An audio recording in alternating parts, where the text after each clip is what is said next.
இந்த அளவுக்கு வந்து நல்லா பொன்னிறமாக வர தேவையில்லை. இப்போ கட் பண்ணி வச்சுருக்கிற கொஞ்சம் தக்காளி வெண்டைக்காய் சேர்த்துக்கலாம்.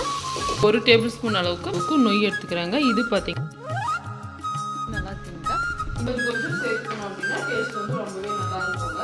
எல்லாரும் எப்படி இருக்கீங்க? ஹாய் ஃப்ரெண்ட்ஸ், வெல்கம் டு சமையல் செய். இன்னைக்கு பார்த்தீங்கன்னா சூப்பராக வந்து மதிய சமையல் தாங்க பார்க்க போகிறீங்க. மதியம் பார்த்தீங்கன்னா நல்லா நான் வெண்டைக்காய் குழம்பு செய்ய போகிறாங்க. ரொம்பவே டேஸ்ட்டாக இருக்கும். வெண்டைக்காய் குழம்பு செஞ்சுட்டு களி செய்ய போகிறாங்க. கூடவே கொஞ்சமாக வந்து கேசரி செய்ய போகிறேன். வெண்டைக்காய் வந்து பார்த்தீங்கன்னா ஃபஸ்ட்டு கழுவிக்கலாம். கழுவிட்டு நல்லா வந்து குட்டிக்குட்டியே கட் பண்ணி எடுத்துக்கலாம்.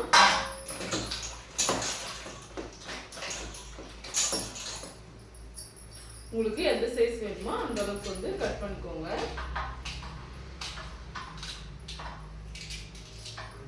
அதுக்கப்புறம் பார்த்தீங்கன்னா கேசரி செய்ய போகிறாங்க. கேசரி செய்யறதுக்கு பார்த்தீங்கன்னா தண்ணி வச்சுட்டாங்க. தண்ணி வந்து நல்லா வந்து கொதிக்குது.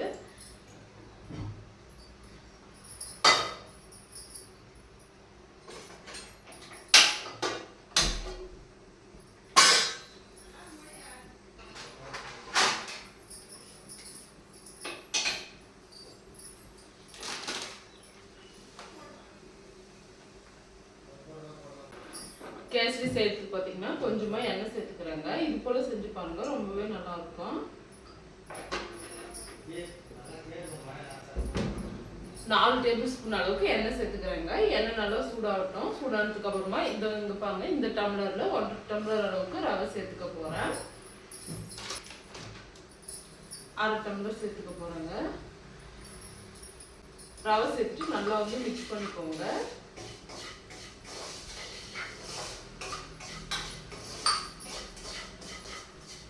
நீங்கள் நெய் சேர்க்குறதா கூட சேர்த்துக்கோங்க. நான் பார்த்தீங்கன்னா எண்ணெய் மட்டும் சேர்த்துக்கிறேங்க. நெய் வந்து பார்த்தீங்கன்னா லாஸ்ட்டாக வந்து 1 டேபிள் ஸ்பூன் அளவுக்கு சேர்த்துக்கிறேன்.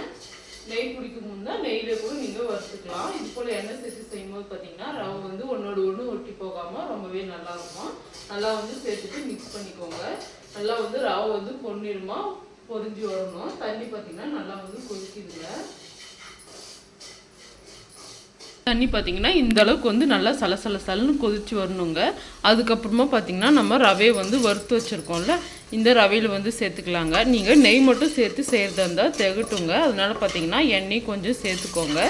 சேர்த்துட்டு நல்லா வந்து மிக்ஸ் பண்ணி இந்த அளவுக்கு வந்து பொரிஞ்சு வரணுங்க. ரவை உங்களுக்கு பார்த்தாலே தெரியும்னு நினைக்கிறேன்.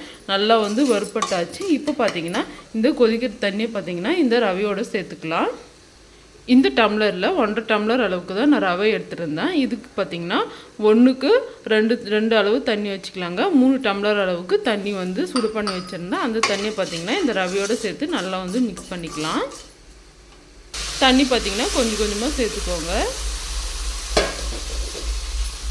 சேர்த்து நல்லா வந்து மிக்ஸ் பண்ணிக்கோங்க.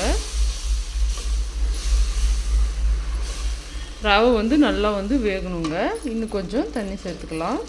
நம்ம எடுத்துருந்த அளவுக்கு இந்த அளவு வந்து கரெக்டாக இருக்கும். அந்த தண்ணி எல்லாமே சேர்த்துடலாம்.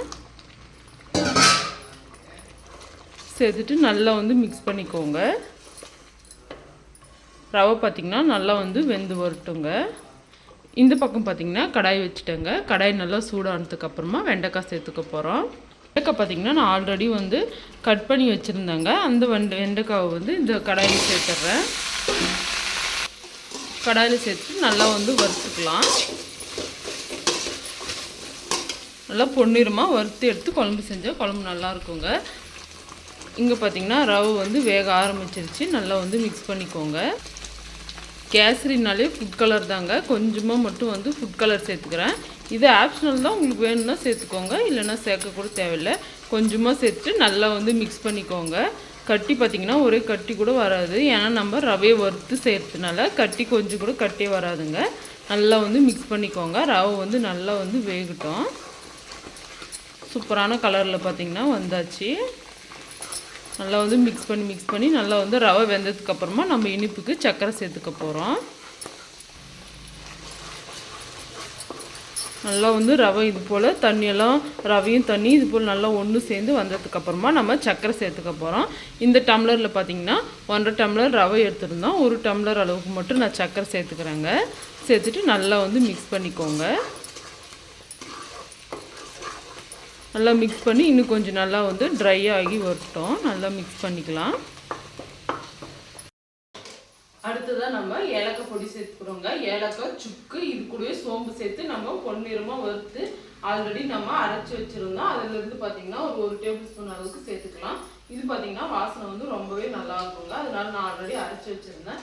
இதுக்கு முன்னாடி பார்த்தீங்கன்னா ராகி மாவு லட்டு செய்யறது எப்படின்னு சொல்லிட்டு ஒரு வீடியோ போட்டிருக்காங்க. அந்த வீடியோவில் அரைச்சது தாங்க இது. இது போல் நம்ம ஸ்வீட் செய்யும்போது கொஞ்சம் கொஞ்சம் சேர்த்துக்கணும் அப்படின்னா டேஸ்ட் வந்து ரொம்பவே நல்லா இருக்குங்க. கேசரி பார்த்தீங்கன்னா ஆல்மோஸ்ட் வந்து ரெடிங்க. நல்லா வந்து இன்னும் கொஞ்சம் நேரம் இருந்தால் ரெடி ஆகிடும். வெண்டைக்காவும் பார்த்தீங்கன்னா வறுத்துக்கிட்டே இருக்கிறேன். நல்லா வெண்டைக்காய் வறுத்து செய்யும்போது பார்த்தீங்கன்னா நல்லாயிருக்கும். நல்லா வந்து மிக்ஸ் பண்ணிக்கலாம்.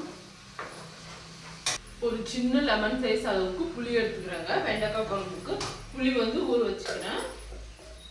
கேசரி பார்த்தீங்கன்னா ஆல்மோஸ்ட் வந்து ரெடிங்க. சூப்பராக இருக்கும் இந்த கேசரி. கண்டிப்பாக நீங்கள் ட்ரை பண்ணி பாருங்க. இந்த ஸ்டேஜில் பார்த்தீங்கன்னா நெய்யில் வறுத்தா நட்ஸ் ஏதாவது போட்டுக்கோங்க. நான் பார்த்தீங்கன்னா எதுவுமே போடலாங்க. ரொம்பவே சிம்பிளாக தான் செஞ்சுருக்கேன். இது போல் சாப்பிட்டா தான் எங்கள் வீட்டில் பிடிக்கும். அதனால செஞ்சுட்டாங்க. இது ஒரு பக்கம் இருக்கட்டும். இப்போ வந்து நம்ம வெண்டைக்காய் குழம்பு தாளிச்சிக்கலாங்க. வெண்டைக்காய் குழம்பு செய்யறதுக்காக இன்றைக்கி நான் மண் சட்டியில் தாங்க செய்ய போகிறேன். அது அப்போ தான் வந்து ரொம்பவே டேஸ்ட்டாக இருக்கும். சட்டி வந்து அடுப்பில் வச்சுட்டாங்க.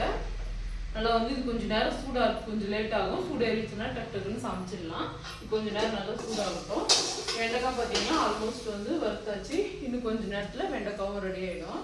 நல்லா வந்து வறுத்துக்கலாம். வெண்டைக்காய் குழம்புக்கு ஒரு மசாலா அரைக்க போகிறோங்க. தக்காளி கட் பண்ணி வச்சுருக்கேன். அதை பார்த்திங்கன்னா கொஞ்சம் மிக்ஸி ஜாரில் சேர்த்துருக்கேன். கொஞ்சமாக கட் பண்ணி வச்சுருக்காங்க. இது கூடவே பார்த்திங்கன்னா வெங்காயம் சேர்த்துக்க போகிறோம். கொஞ்சமாக மட்டும் சேர்த்துக்கோங்க. சேர்த்துட்டு இதை வந்து நல்லா நைஸாக அரைச்சிக்கலாம்.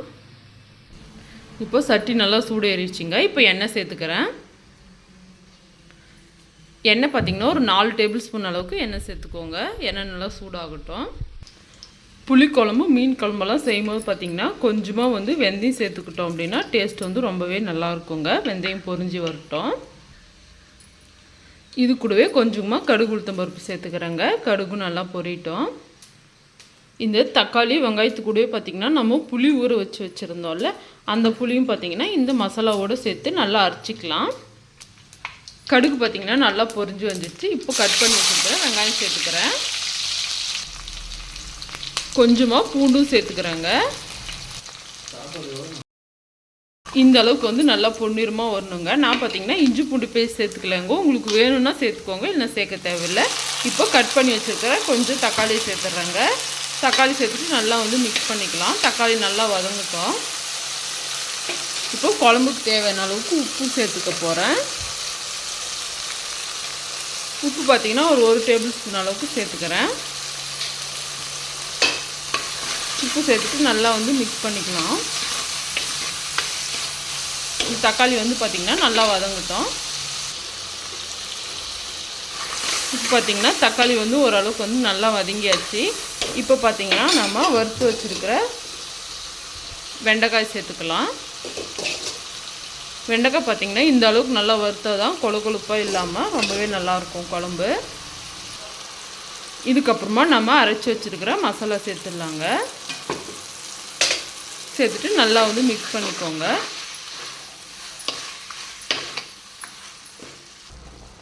இப்போ பாருங்கள் குழம்பு வந்து கொதிக்க ஆரம்பிச்சிட்டு இப்போ 1 டேபிள் ஸ்பூன் அளவுக்கு மிளகாய் தூள் சேர்த்துக்கிறாங்க.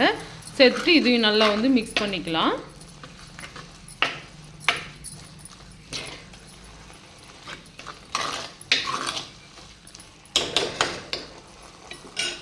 மிக்ஸ் பண்ணதுக்கப்புறமா தண்ணி சேர்த்துக்கலாங்க. மிக்ஸி ஜாரில் அலசி தண்ணி சேர்த்துக்கிறேன்.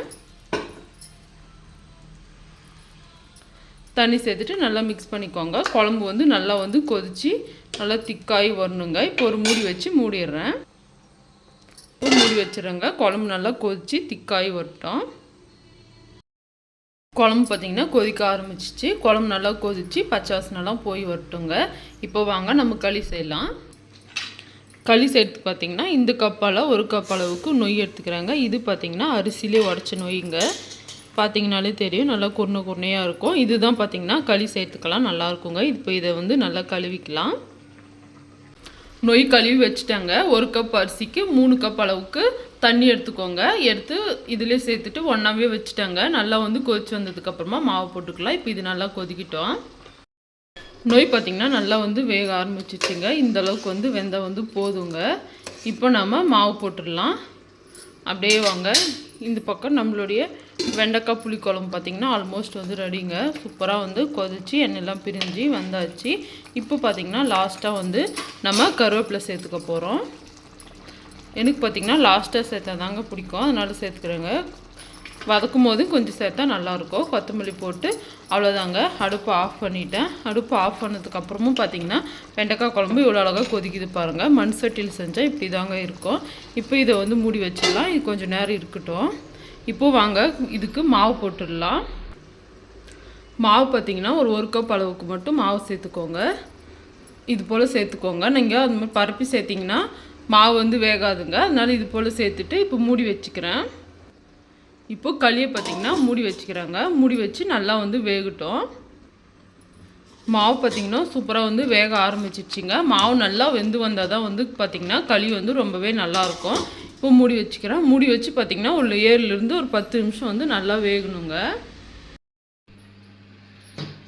களி பார்த்திங்கன்னா வெந்துச்சுங்க. மாவும் இது போல் நொய்யும் வந்து நல்லா ஒன்று சேர்ந்து வந்ததுக்கப்புறமா இது போல் மத்து வச்சு நல்லா வந்து மிக்ஸ் பண்ணிக்கோங்க. நல்லா வந்து மாவு வந்து வேகணுங்க. வெந்தால் தான் களி வந்து நல்லாயிருக்கும். நல்லா இது போல் மிக்ஸ் பண்ணிக்கோங்க.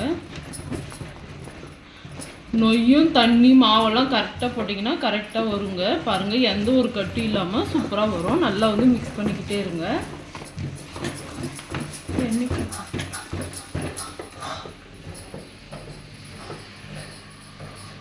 களி பார்த்திங்கன்னா சூப்பராக வந்துச்சு பாருங்கள். நல்லா வந்து மிக்ஸ் பண்ணிக்கிட்டே இருங்க. இப்போ வந்து கீழே எடுத்து வச்சிடலாம்.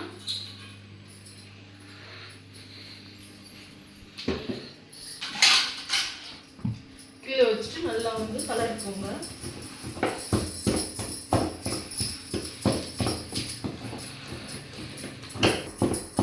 களி நல்லா இது போல் இழுத்து கலர்னா தான் பார்த்தீங்கன்னா கட்டியெல்லாம் இல்லாத வருங்க. நல்லா வந்து களிக்கலர் போல் வச்சு நல்லா வந்து கலரிக்கோங்க.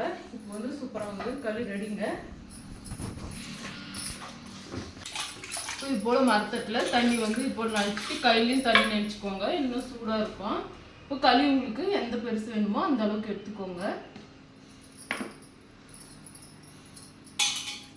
இந்த அளவுக்கு எடுத்துக்கிறேங்க நான். எடுத்துட்டு நல்லா வந்து இது போல் வச்சுக்கலாம். கை வந்து அப்பப்போ இது போல் தண்ணியில் நினச்சிக்கோங்க. இன்னும் சூடாக இருக்கும். தட்டில் வந்து பார்த்திங்கன்னா போட்டுக்கிறேன்.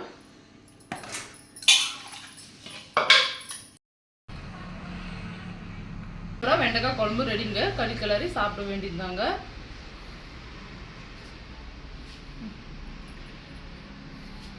இந்த வீடியோ உங்களுக்கு பிடிச்சிருக்குன்னு நினைக்கிறேன். பிடிச்சிருந்தா மறக்காமல் சமையல் செய்ய சேனலுக்கு ஒரு லைக் அண்ட் சப்ஸ்கிரைப் செய்யுங்க. அடுத்ததாக ஒரு இன்ட்ரெஸ்டிங்கான சமையல் வீடியோவில் பார்க்கலாம் ஃப்ரெண்ட்ஸ். அது வரைக்கும் பாய்.